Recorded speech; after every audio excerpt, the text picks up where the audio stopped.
Assalamualaikum warahmatullahi wabarakatuh. Para pendengar, para peminat kuliah subuh yang berbahagia, soal-soal hidup dan kehidupan kekal yang kita sebutkan sekali 2 minggu di dalam pengajian tasawuf ini belum habis. Dalam keterangan yang telah lalu kita melihat bahwasanya kepada kita telah diberitahukan bahwa hidup yang di belakang ini itulah hidup yang sebenarnya. Segala kesungguhan kita di dalam kehidupan yang sekarang, kegiatan, inisiatif, kreatif, dan segala macamnya itu, kita tujukan dalam umur yang pendek ini, dalam masa yang sedikit ini. Kita sanggup memikul beban bagaimanapun beratnya. Kita sanggup payah, lelah, penat, sukar. Karena ada yang kita harapkan, yaitu kehidupan yang sejati tadi.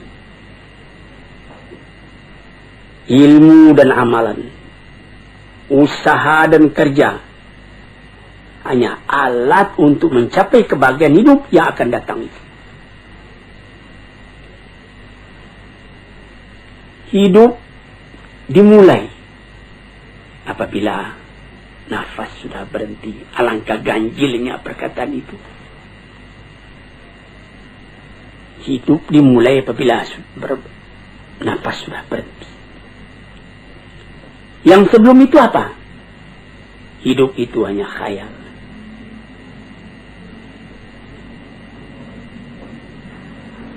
Hidup yang mengumpulkan di antara hilangnya yang disukai, yang tidak disukai.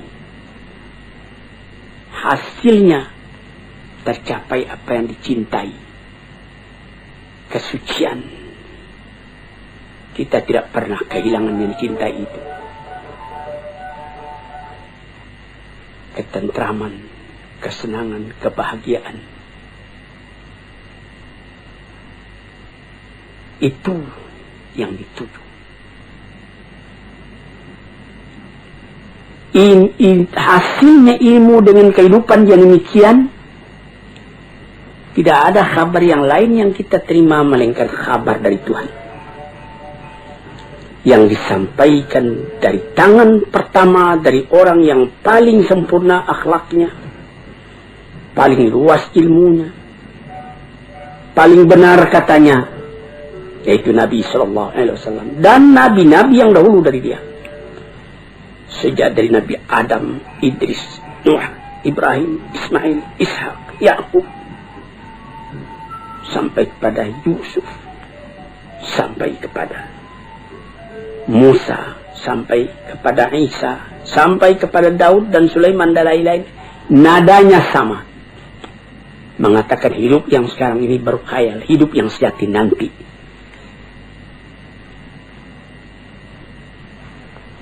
Terbukti hal itu dalam hati orang yang beriman. Sehingga boleh dikatakan dari iman tadi jadi menjadi keyakinan. Sehingga jiwa tadi lama-lama pindah daripada bayangan kepada kenyataan, daripada khayal kepada yang akan hilang, daripada hidup yang fana. Karena inginnya kepada kehidupan yang sejati itu, karena rindunya kepada kekuasaan yang mutlak itu.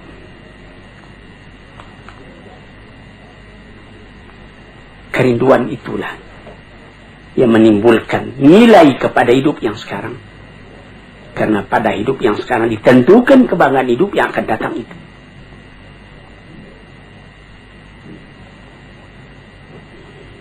Oleh sebab itu, maka barang siapa yang musafir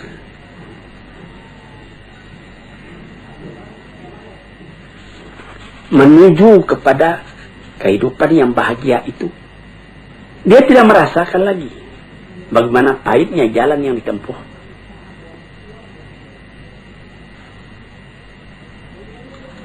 Dia mengorbankan segala tenaganya, memandang ringan segala yang berat, dengan cinta, dengan rida, dengan hati lapang, terus berjalan. Ya kadang-kadang karena capek berhenti, tapi dia tahu perjalanan ini belum selesai. Banyak-banyak berhenti, lama baru sampai, katanya.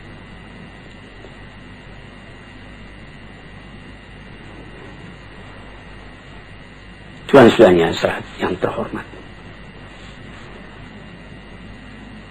orang yang tidak melihat ini, tidak sampai kepercayaannya kepada ini,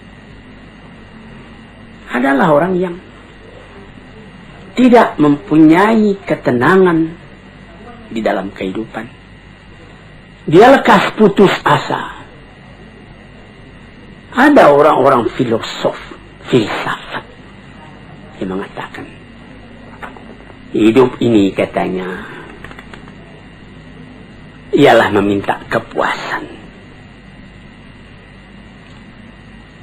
Ini ada yang disebutkan di dalam falsafah modern, eksistensialisme, mengakui adanya wujud. Sesudah wujud tidak ada lagi. Itu kesempatan ketika wujud, ketika ada itu lepaskan.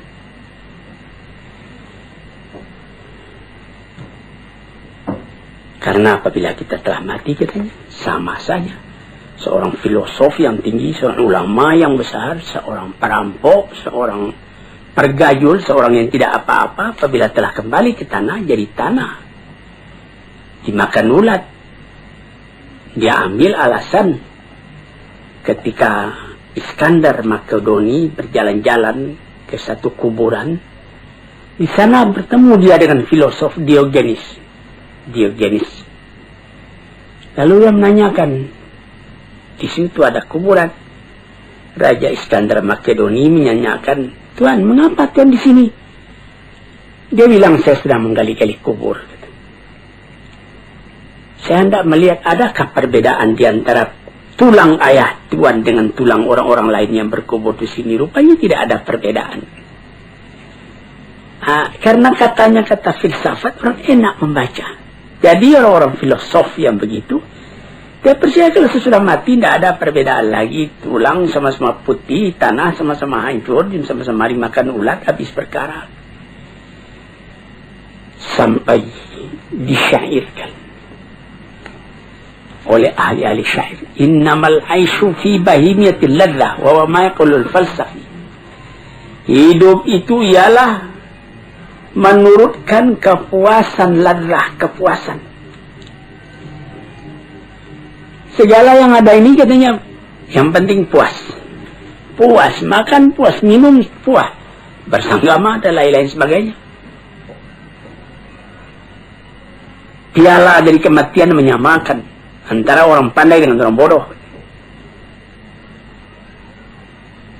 Orang-orang yang bodoh itu di bawah bumi sama kedudukan dengan orang filosof.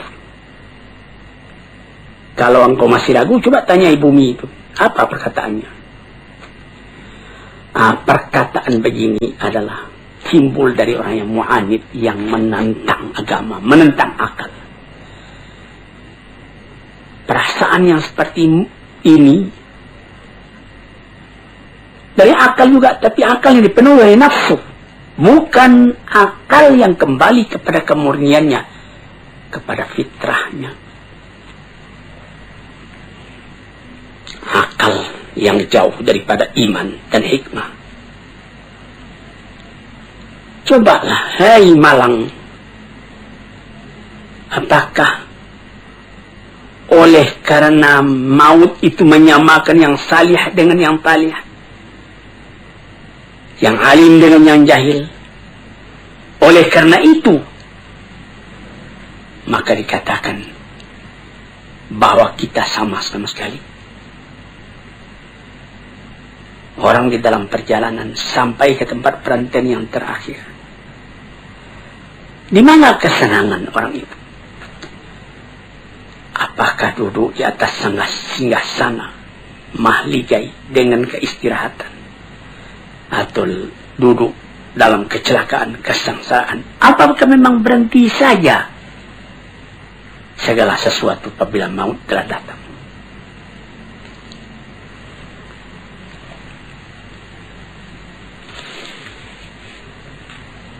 Tanyakan katanya kepada bumi, kata Ad-Sa'ir tadi. Kita sudah tanyakan kepada bumi dengan renungan dan menungan. Memang di dalam bumi berkumpul segala tubuh, segala badan, tulang-tulang. Kafir dengan iman berkumpul, nasab keturunan berkumpul. Tetapi kalau sekiranya hingga itu saja, guna apa agama ini semua? Apa kita semua akan memutuskan saja, habiskan segala agama? Orang mengatakan habiskan segala agama, kemudian dia membuat agama sendiri. Seumpama ketika terjadi serangan besar-besaran dari Hitler menuju Rusia, nyaris saja Rusia kalah waktu Stalin masih hidup. Apa yang dikerjakan lebih dulu oleh orang-orang pengikut Stalin, oleh orang komunis ketika itu? Mempersiapkan kuburan Lenin. Karena di situ diletakkan di dalam keranda kaca tubuh Lenin itu. Kemana mau simpan ini? Kalau betul orang itu konsekuen dengan pendiriannya, apa guna itu disimpan? Yang pikiran itu kan bukan pada tubuh itu.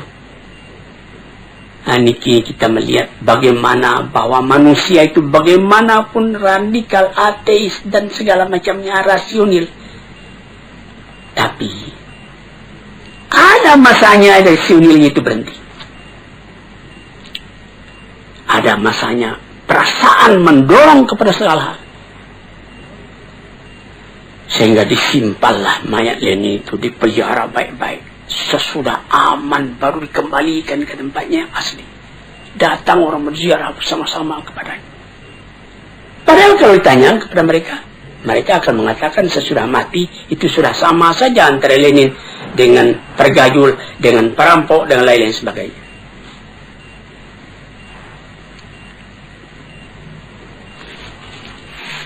Jadi kalau kita hendak menanyakan bagaimana sebenarnya manusia sesudah matinya,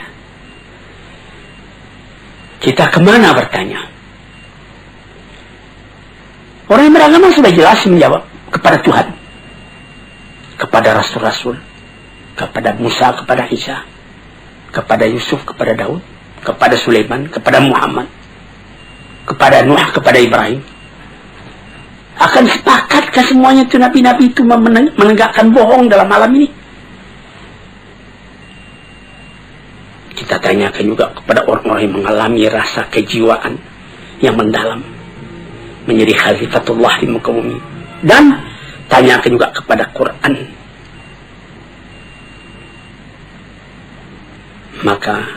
Dan tanyakan juga kepada orang-orang yang telah berpengalaman.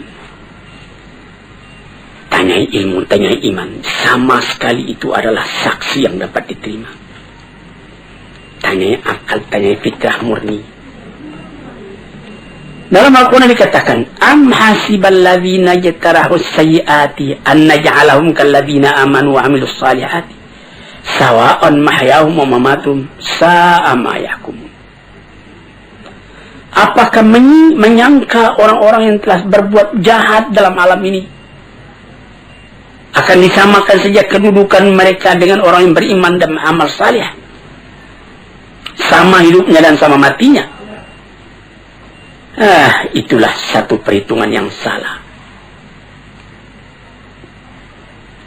Yang dapat menyangka demikian cuma orang yang bodoh atau orang mengingkari rasa jiwa di dalam.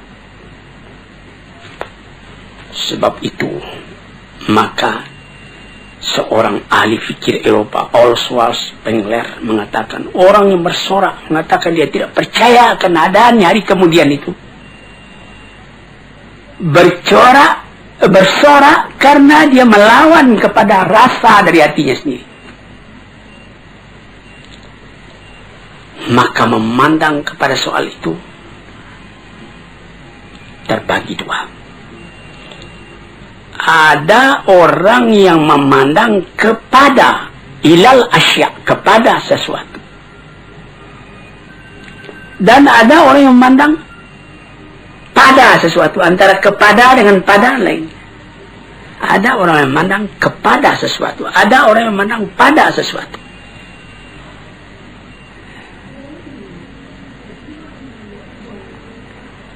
Orang yang cuma memandang kepada sesuatu, menjadikan sesuatu itu semata-mata objek, maka fikirannya dan hatinya lama-lama pecah belah. Dia tidak dapat mengambil kesimpulan.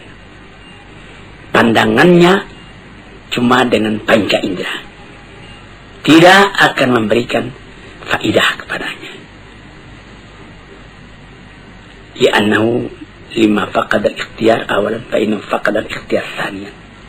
Karena dia tidak dapat memilih sejak pertama sampai kepada yang seterusnya, tidak ada pemilihan lain. Tetapi orang yang memandang pada sesuatu, bukan kepada sesuatu. Pandangan yang tadi membawanya menyeberang kepada rupanya dan hakikatnya dan maksudnya. Ini apa? Dari mana ke mana? Kalau dia memandang sesuatu di hadapannya itu, menjalar fikirannya tadi kepada yang lain, sebab dan akibat yang timbul dari itu. Sampai dia mengaji juga, apa arti wujud dari ini, apa hikmatnya, dan apa ilmu yang sempurna dalam ini. Tambah lama derajat pandangannya pada sesuatu itu, dapat membawanya membedakan mana yang sahih, mana yang benar, mana yang salah, mana yang kekal, mana yang fana. Dia memandang kepada kulitnya dan intinya.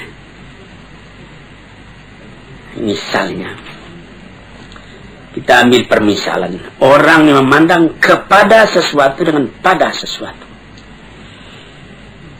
Kalau dia memandang kepada sesuatu, terbujur mayat di hadapan matanya, dia lihat ini tubuh akan dimasukkan ke dalam kubur. Sesudah dalam kubur dia akan cair, tidak ada apa-apa lagi. Filosof masuk ke dalam cair, hancur jadi tanah. Psikolog masuk ke dalam kubur, hancur jadi tanah. Dia memandang itu, tidak ada artinya. Tapi kalau dia pandang kepada sesuatu, ditukar dengan pada sesuatu, dia lihat, dia bawa kepada dirinya sendiri.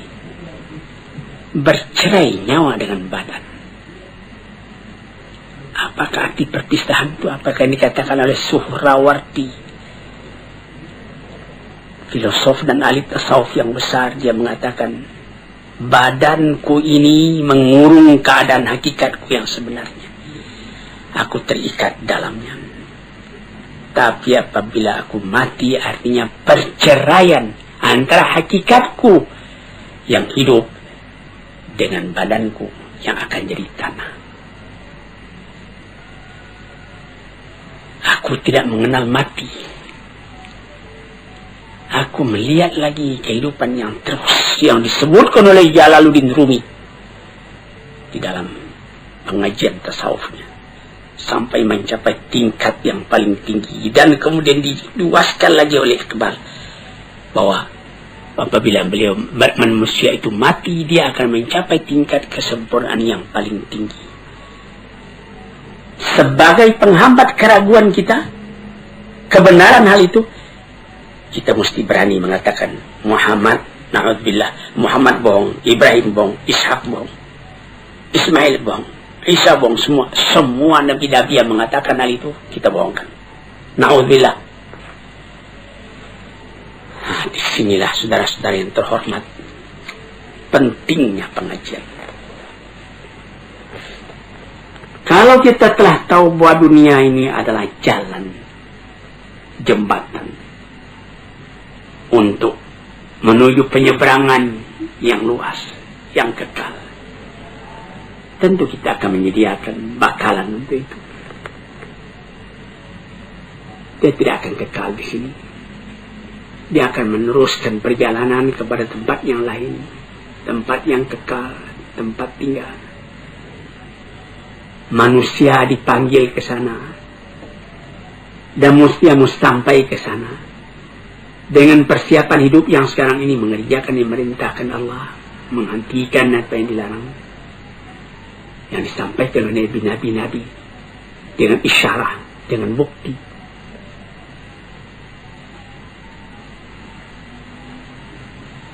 Dengan demikian baru sampailah manusia tadi kepada ketentraman hatinya.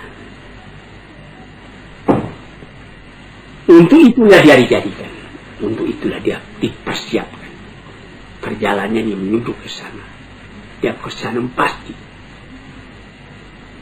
Ada hidup yang sekarang ini belum pasti. Memastikannya sikap kita sendiri, bagaimana kita menyabarangi jalan itu. Nah, itulah hadirin yang terhormat, hakikat dari kehidupan yang dikatakan tadi, yang di seberang hidupnya sekarang itu hidup yang sejati. Sekian dulu, lain hari kita sambung lagi. Assalamualaikum warahmatullahi wabarakatuh.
Assalamualaikum warahmatullahi wabarakatuh. Hadirin, selamat mendengarkan radio kita ini. Sekarang kita akan masuk membicarakan lagi tentang martabat kehidupan, bagian yang akhir daripada keterangan tentang hidup itu. Hidup yang kekal, yang menjadi tujuan dari segala kita yang hidup ini.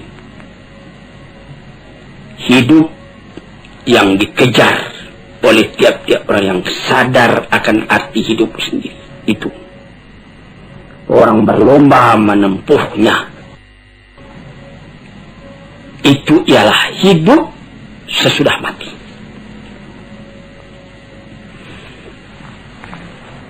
Itulah yang diserukan oleh kitab-kitab yang diturun oleh Tuhan. Itulah yang disampaikan oleh nabi-nabi yang diutus oleh Tuhan.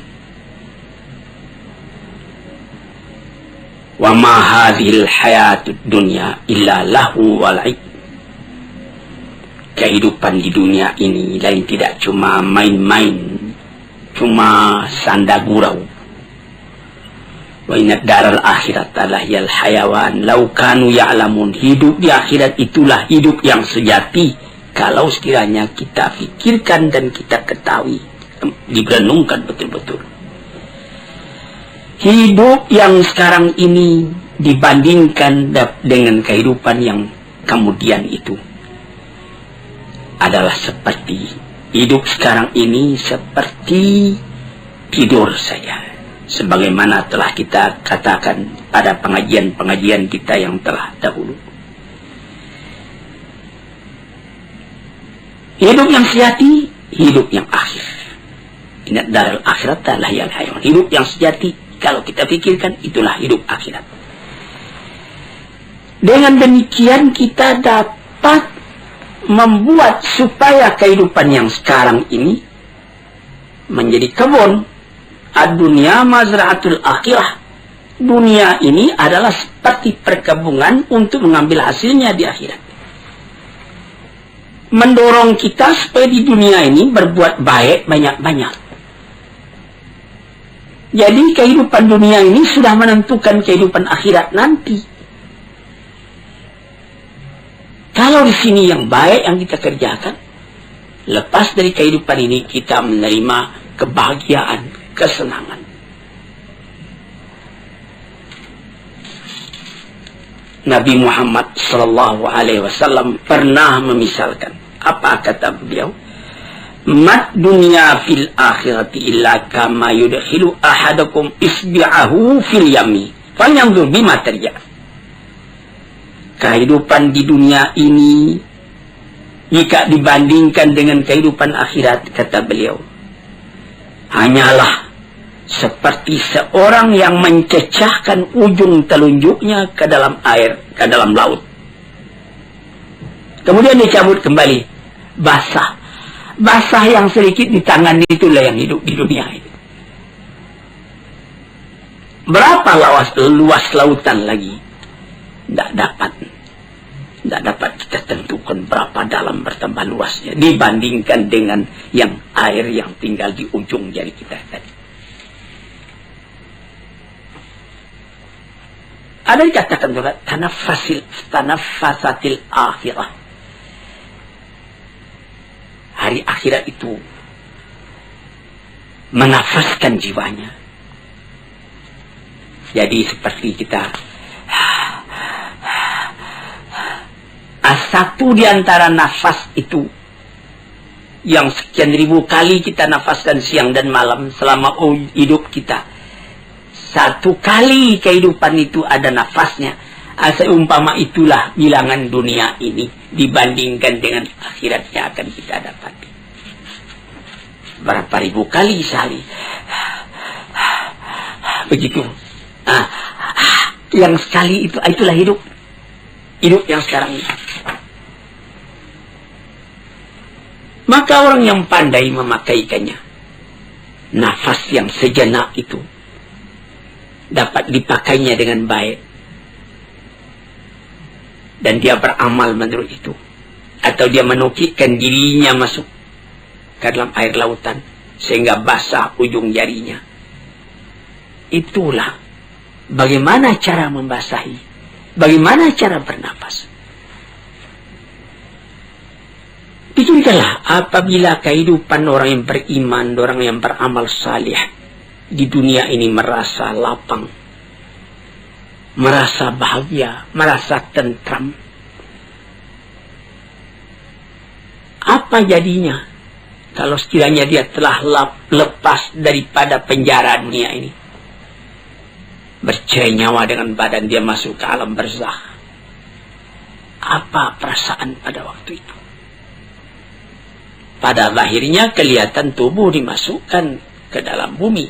Asal tanah pulang ke tanah, air pulang ke air. Tapi yang roh itu terlepas dari ikatannya.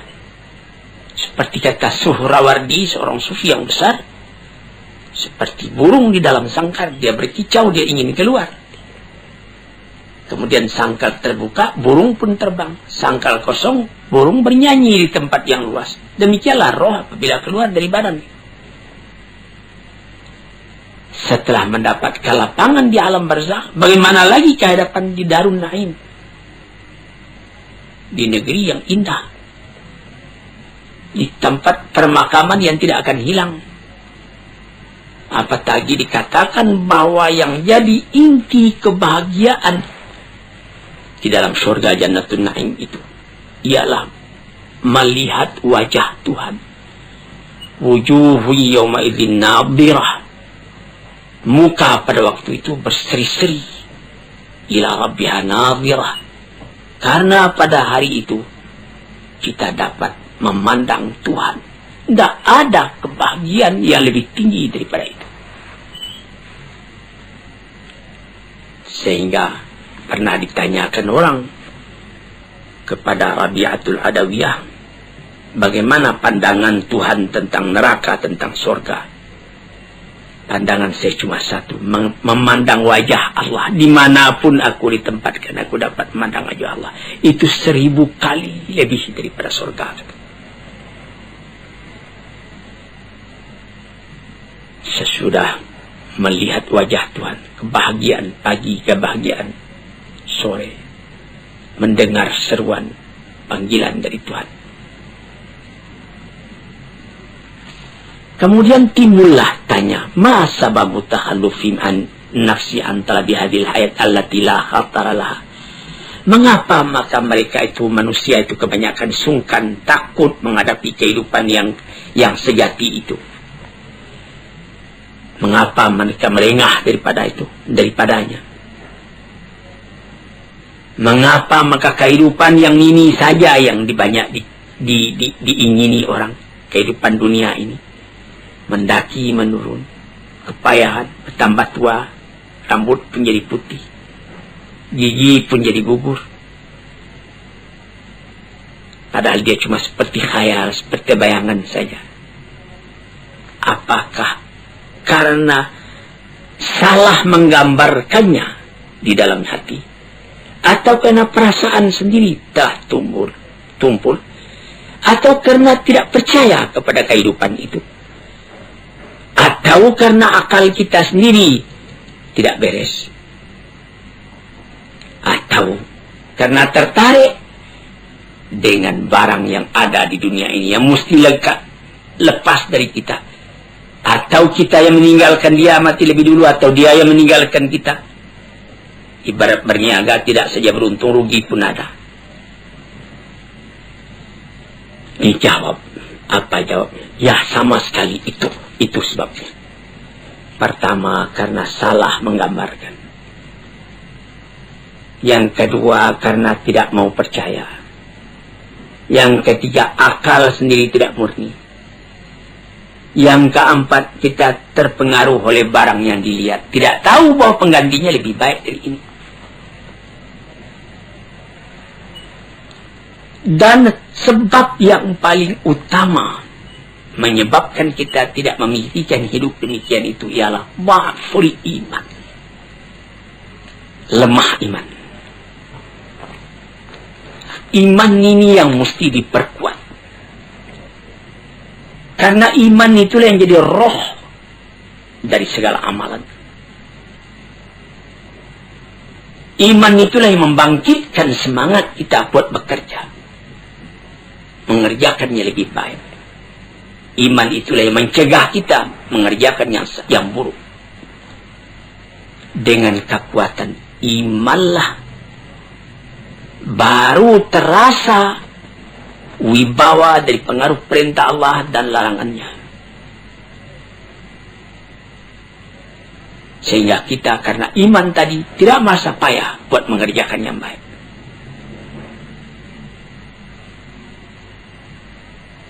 Itu.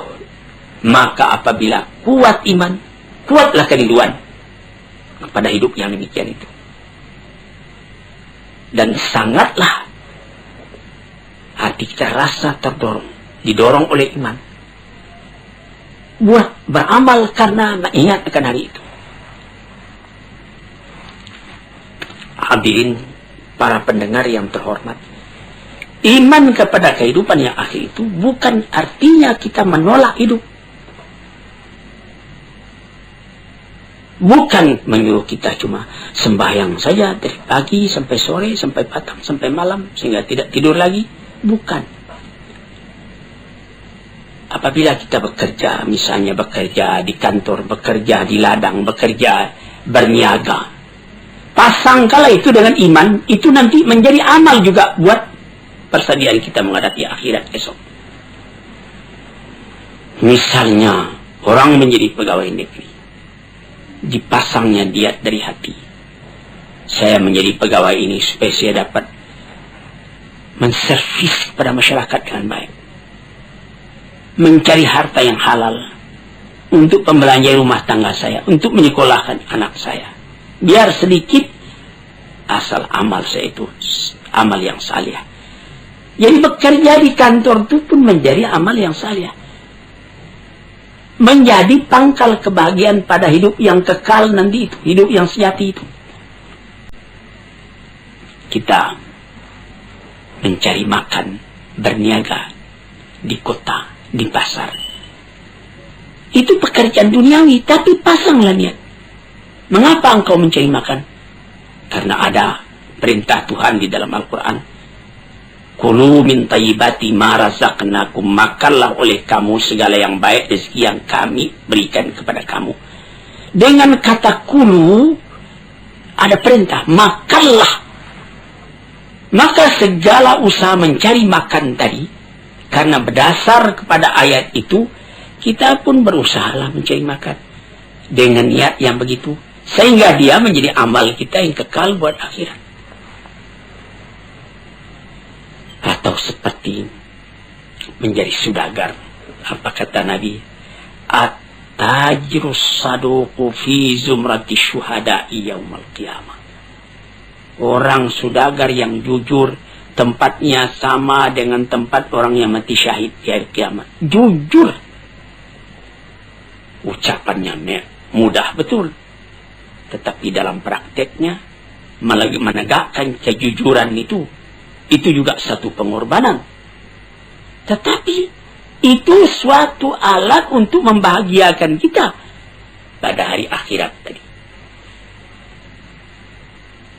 Atau yang lain-lain. Di dalam Al-Quran banyak perintah. Kulu min samarihi, makanlah buah-buahan itu. Jadi kita disuruh bertanam supaya dapat melaksanakan itu. Famshu fi manakibiha wa kulu min rizqih, berjalanlah di atas dataran bumi, injak bahu bumi itu, makanlah rezeki yang tetapi dari bumi. Jadi segala amalan kita bukanlah artinya saya tidak mau lagi mencari makan, saya mau salih saja. Tidak salih namanya itu. Itulah maksud perkataan Rasulullah, ad-dunya mazra'atul akhirah. Dunia itu adalah satu mazra'ah, satu kebun yang akan kita ambil hasilnya nanti di akhirat. Sebab yang kedua menjadikan kita lengah, tidak ingat itu, kita pandang hidup itu cuma yang sekarang ini juga. Karena kelalaian sudah masuk ke hati kita. Lalai itu sama dengan tidur. Lalai, rafalah hati kita, itu tidur hati. Sebab itu banyak kita lihat orang yang matanya nyalang, tapi hatinya tidur. Lain dengan Nabi. Matanya tidur, tapi hatinya nyalang. Yanamu ainuhu wala tanamu qalbuhu. Matanya tertidur, tapi hatinya tidak. Terbalik dengan kita. Mata nyalang, tapi hati tidur. Dibangunkan, tahsabuhum aiqadhan wa hum ruqud. Disangka mereka itu bangun, padahal dia tidur. Yang demikian itu menutup akan kesadaran hati. Sehingga sama dengan tidur, malah dekat kepada mati hati. Fa innal qalba idza qawiyat fil hayatu la yanamu idza namal badan, katanya. Hati itu apabila hidup dengan kuat, kata orang sekarang menghayati, hati itu menghayati, dia tidak akan tidur walaupun badan tidur. Cobalah perhatikan. Orang yang biasa sembahyang tahajud tiap-tiap pukul 3 atau setengah 4 pagi sebelum waktu subuh datang.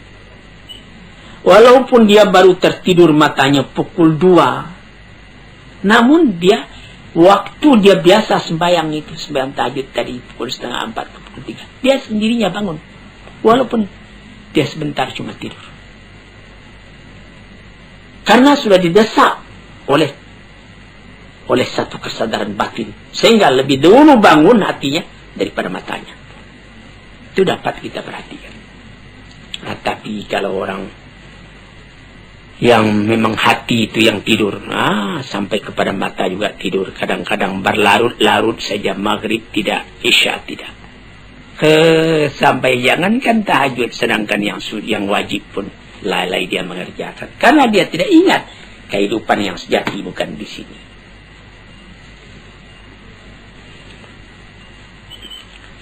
Oleh sebab itu maka hidup yang sempurna itu telah dituntunkan oleh Nabi kita sallallahu alaihi wasallam. Bagaimana? Waliman ahyallahu qalbahu bihabbati wa itba'i risalati ala basirin min dzalika bihasbi nasibihi minhuma. Yaitu orang yang dihidupkan Allah hatinya. Bagaimana Allah menghidupkan hati? Dengan perasaan cinta kepada Allah. Kalau cinta kepada Allah, in kuntum tuhibbunallah fattabi'uni, kata Rasul. Kalau engkau betul-betul cinta kepada Allah, ikutlah aku supaya cintamu itu bisa berhasil. Orang mengaku cinta kepada Allah, Rasul ditinggalkannya, dia bikin ibadat sendiri. Menurut khayalnya masing-masing. Tidak jadi. Rasul itu yang telah dipilih oleh Tuhan buat menjadi utusannya, menerangkan mana kehendak Tuhan.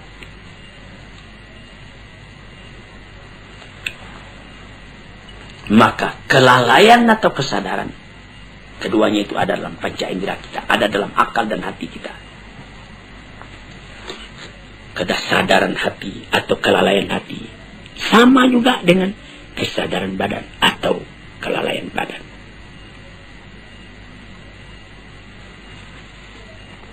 Kesadaran perasaan terbagi dua.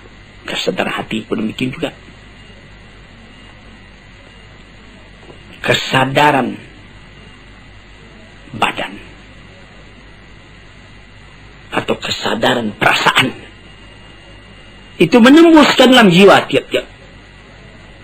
Tidak ada terdengar perintah, tapi ada kesadaran dalam batin. Dia bangun mengerjakan perintah itu.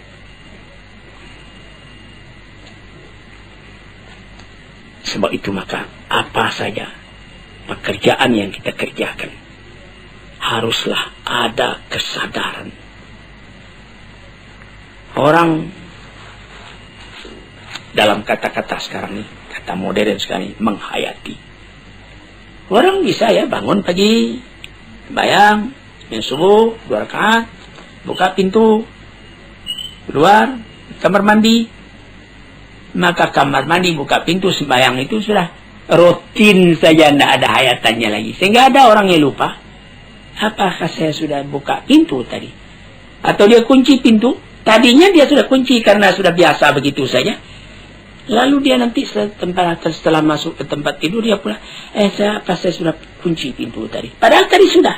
Mengapa maka sekarang diulangnya lagi, tidak pergi mengunci? Karena dari tadi itu dia tidak sadar bahwa dia telah mengunci. Cuma kebiasaan badannya saja. Celaka kalau beribadat juga seperti itu. Sampai orang lupa, saya sudah sembahyang tadi.